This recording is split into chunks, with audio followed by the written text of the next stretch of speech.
I read this book, Oz, The Wizard of Oz.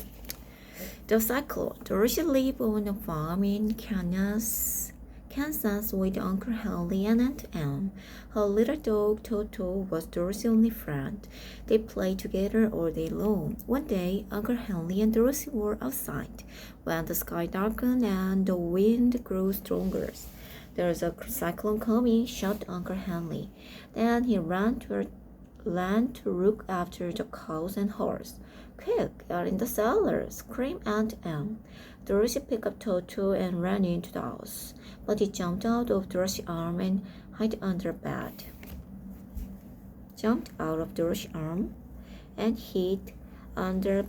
"Come here, Toto, jump out." He jumped out of Dorothy's arm, cried Dorothy. She ran, jumped out of Dorothy's arm and hid under bed. "Come here, Toto," cried Dorothy. She ran to get him. There was a door in the floor of the house that led to the cellar. Aunt Em opened the door and climbed quickly down the ladder.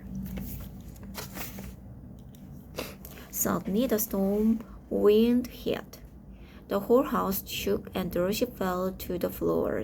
The house jerked sharply from side to side. Then it began to wheel slowly around and around. The cyclone lifted it into the air. Dorothy shivered with terror. Toto ran about the room in panic. He barked and barked. Then he fell through the open cellar doors. Oh! But soon she saw one of his ears sticking up through the door. The strong air was keeping him up so that he did not fall. Dorothy pulled him into a room and closed the door. The house continued wheel through the sky. The hours passed and nothing terrible happened. She stopped worrying, then decided to wait calmly. She and Toto lay down on the bed and went to sleep. Dorothy woke up as the house landed with gentle thump. She ran to the door and looked outside. She saw strange and beautiful countryside. It was full of green fields, flowers, and fruit trees. It was very different from the dry Kansas prairie.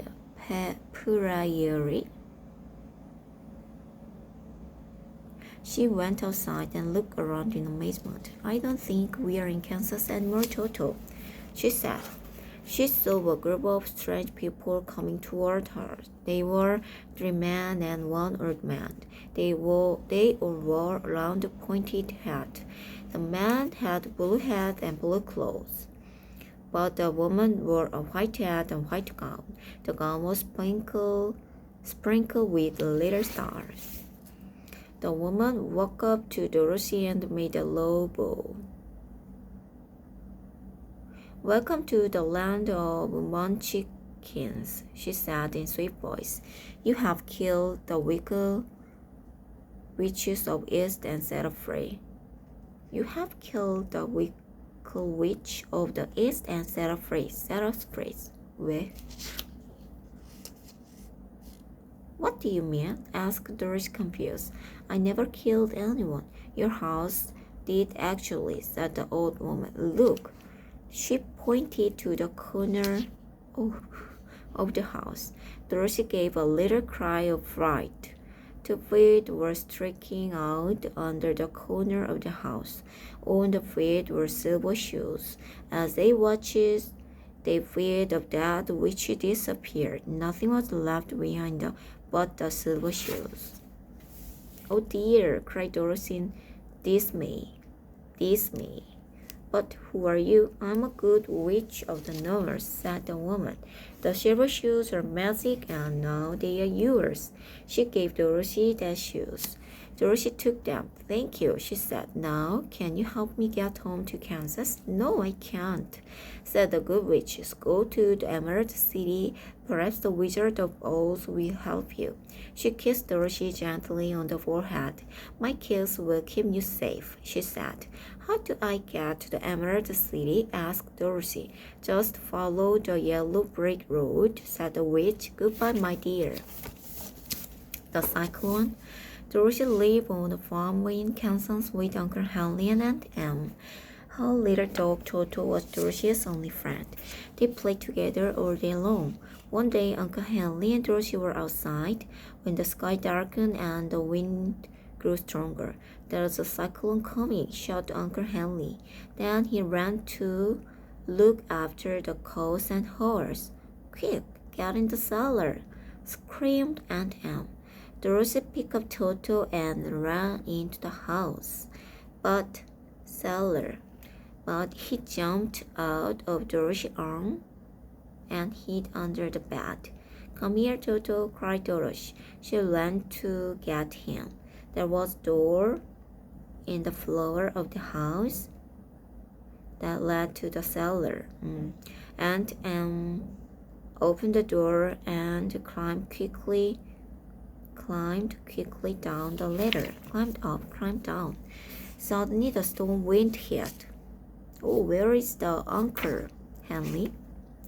The storm wind hit. The whole house shook and Dorothy fell to the floor. The house jerked sharply from side to side. Then it began to wheel slowly around and around. The cyclone lifted into the air. Dorothy shivered with tears. Toto ran about the room in panic. He barked and barked. Then he fell through the open cellar doors. But soon she was one of his ears shrinking up through the doors, sticking up through the door. The strong air was keeping him up so that he did not fall. Dorothy pulled him into the room and closed the door. The house continued wheel through the sky. The hour passed and nothing terrible happened.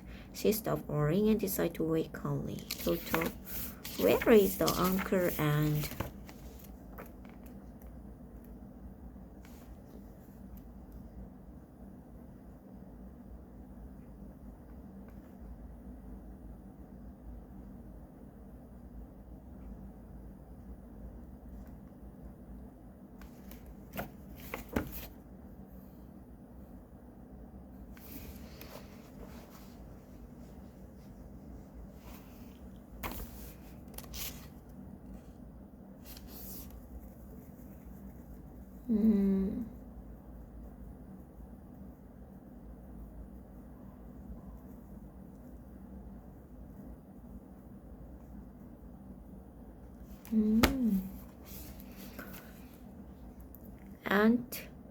Aunt ran down. Aunt Em climbed down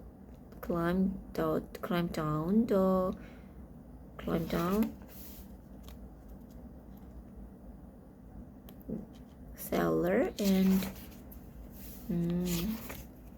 okay. The chapter 2, the yellow brick road. Dorothy filled the little basket with bread from the cupboard. Then she put on the silver shoes. They fit perfectly. "Come along, Toto," she said, and they started along the yellow brick road. As Dorothy passed the field, the scarecrow winked at her. "How do you do?" said the scarecrow. "How do you do?" Dorothy was surprised to hear the scarecrow speak. "I'm well," replied Dorothy polite. "How do you do?" "I'm bored," said the scarecrow.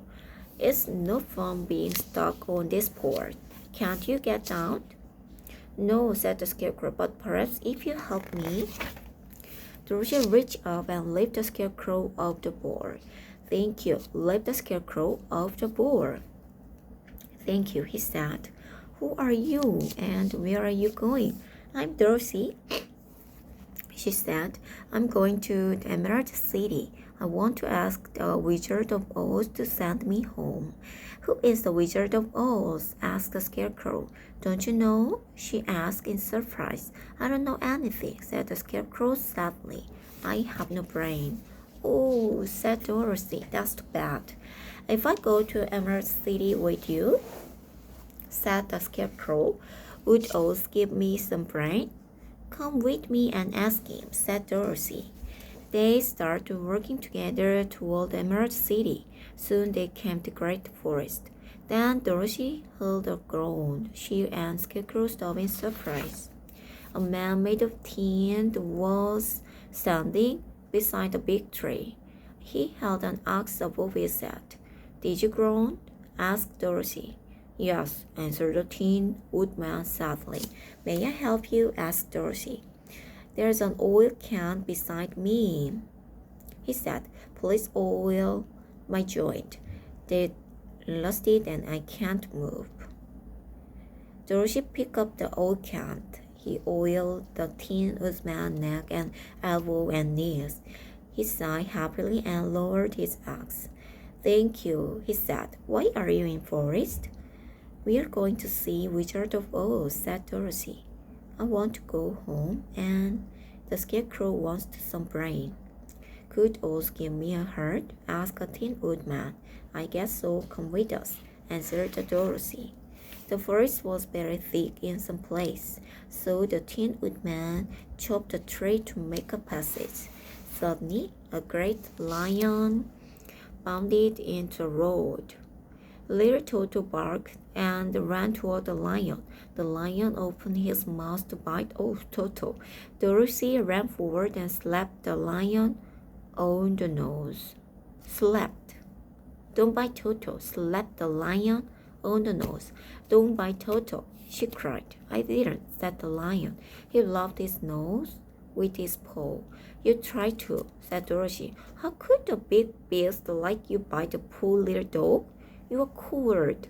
I know it, said the lion. I was born this way. He wiped tears from his eye with the tip of his tail. Come with us, said the Scarecrow. We are going to see the Great Oz. Why not ask him to give you courage? I will, thank you, said the lion.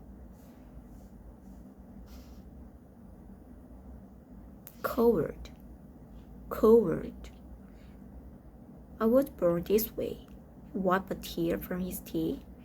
Come with us. Weird, asking him courage. I didn't. The lion by Toto. Slept. Dorothy and her friends continued walking, and then the Tin Woodman stepped on the beater. This made him very unhappy. Tears ran down his face. Bear stepped on. Tin Woodman stepped on a beetle. He very unhappy. Tears ran down his face. It began to rust, so Dorothy put some oil on it. Soon they came to a great ditch that crossed the road. They came to a great ditch that crossed the road. It was broad and deep. Great ditch that crossed the road. It was broad and deep. Then Tin Woodman can chop down a tree, said the Scarecrow. It will fall to the other side, and we can walk across. Woodman chopped down a tree. Great ditch that crossed the road. Ditch means 골짜기, 수로. Tin Woodman chopped down a big tree. Finally, it fell across the ditch. Dorothy picked up Toto and stepped onto the tree trunk. But suddenly, they heard a loud growl. Two huge beasts were running toward them. Oh, the beasts had bodies like bears and heads like tigers. Oh, Khalida, said Lion, they will tear us to pieces. Quick, cried the Scarecrow. Let's go. Dorothy walked quickly across the tree trunk. Then Tin Woodman followed, and then the Scarecrow. The lion crossed over the tree last and turned to see what the beast would do next. The Kalidas began to cross the tree. The lion roared loudly. The Kalida did not stop.